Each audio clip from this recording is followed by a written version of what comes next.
Berjumpa lagi dalam permenungan kita edisi Rabu 23 Agustus 2023, Pekan Biasa ke-20. Bacaan-bacaan liturgi hari ini, bacaan yang pertama dari kitab Hakim-Hakim bab 9 ayat 6 sampai 15 dan bacaan Injil dari Injil Matius bab 20 ayat 1 sampai 16a.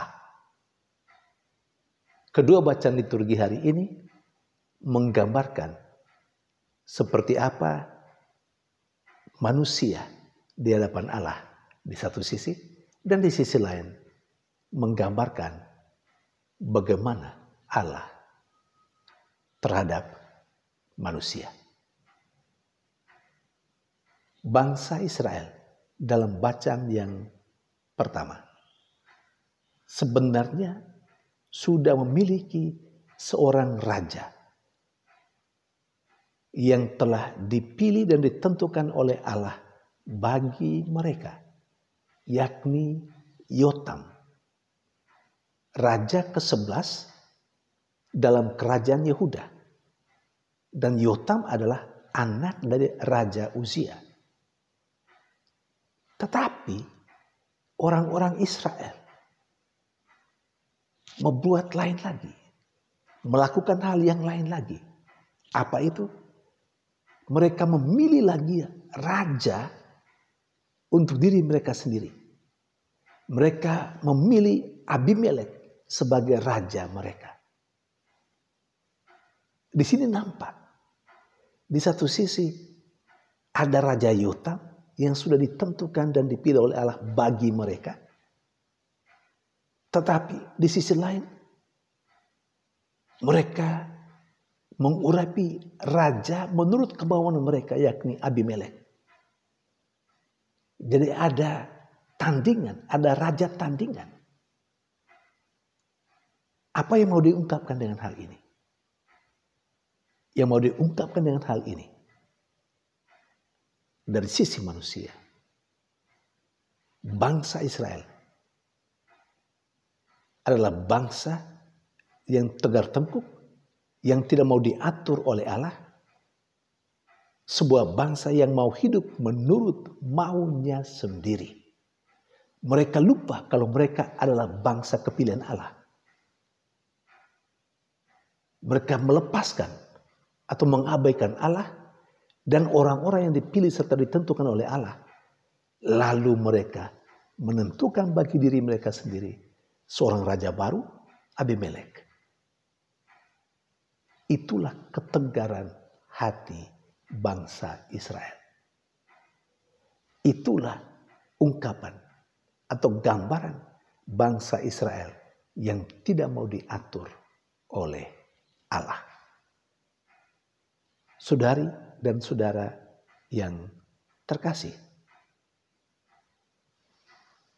bangsa Israel dalam arti tertentu menjadi gambaran manusia pada umumnya saat ini. Di mana manusia sekalipun adalah orang beragama ataupun orang beriman, tapi terkadang atau banyak kali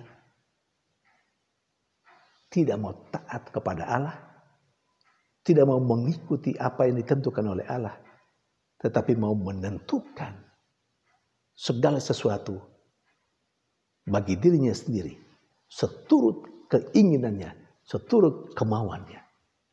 Dengan kata lain, bangsa Israel menjadi gambaran manusia yang tidak mau diatur oleh Allah.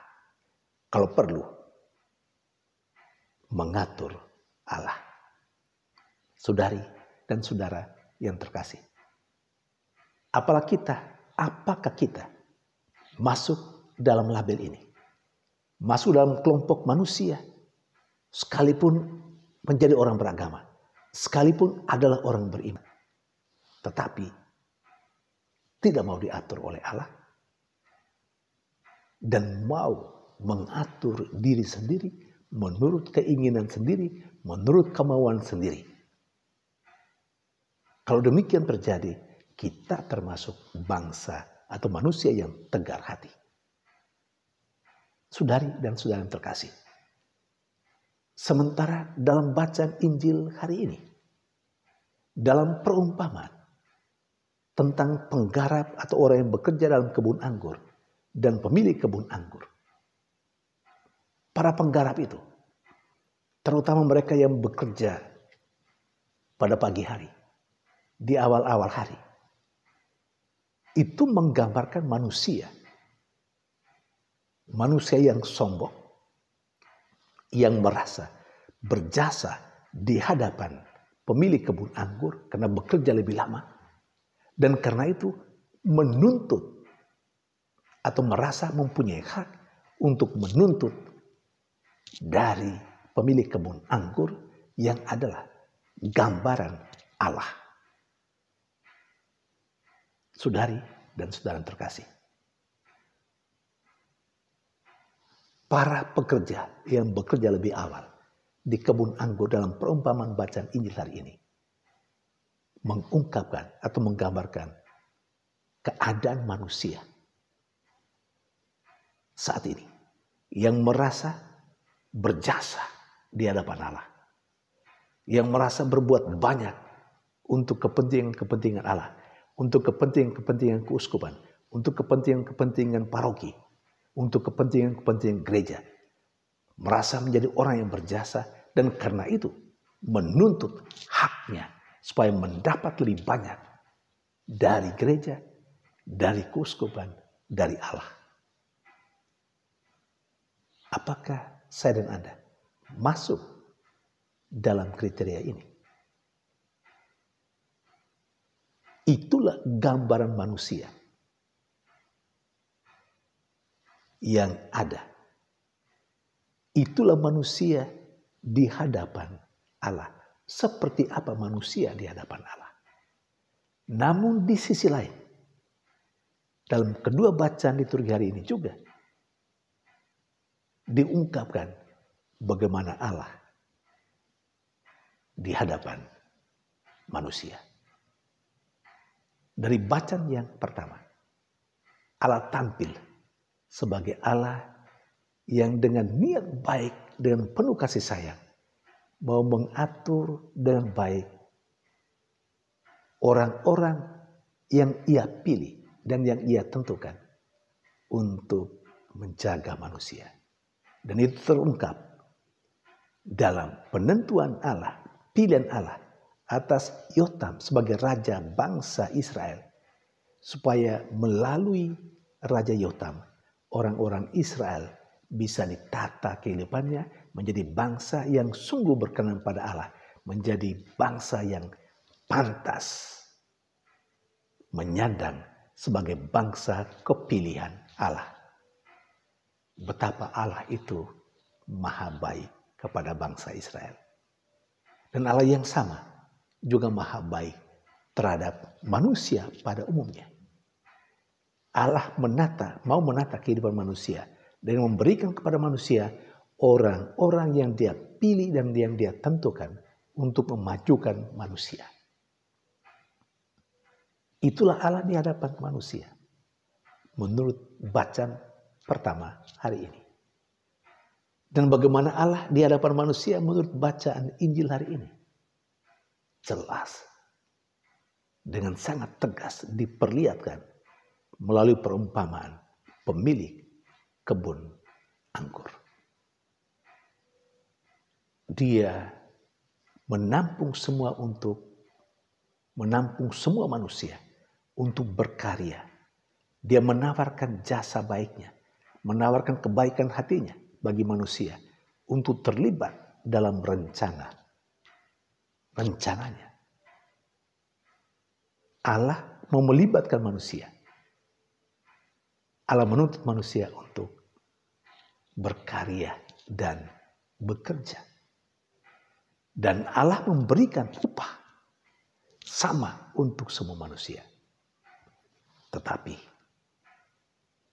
Allah dalam perumpamaan bacaan Injil hari ini memperlihatkan kepada manusia, dia adalah pemilik segala-galanya. Karena itu, dia juga mempunyai hak untuk memberikan kepada siapapun sesuai dengan kehendaknya. Entah orang itu berkarya di hadapan Allah sudah lama ataupun baru saja, semua mendapat hak yang sama. Semua mendapat apa yang menjadi haknya di hadapan Tuhan. Dan Tuhan tidak pernah berlaku tidak adil kepada manusia. Mengapa? Karena apa yang dialami oleh manusia itu sesungguhnya bukan milik manusia. Itu adalah milik Allah yang Allah berikan kepada manusia. Saudari dan saudara terkasih. Itulah Allah untuk seluruh umat manusia, untuk saya dan Anda. Dan kita tidak punya hak untuk menuntut dari Allah. Allah mau melakukan apapun menurut kemauannya, keinginannya, menurut kemurahan hatinya. Paling penting bagi kita adalah bersyukur atas apa yang ada pada kita yang kita terima dari Allah. Tuhan memberkati.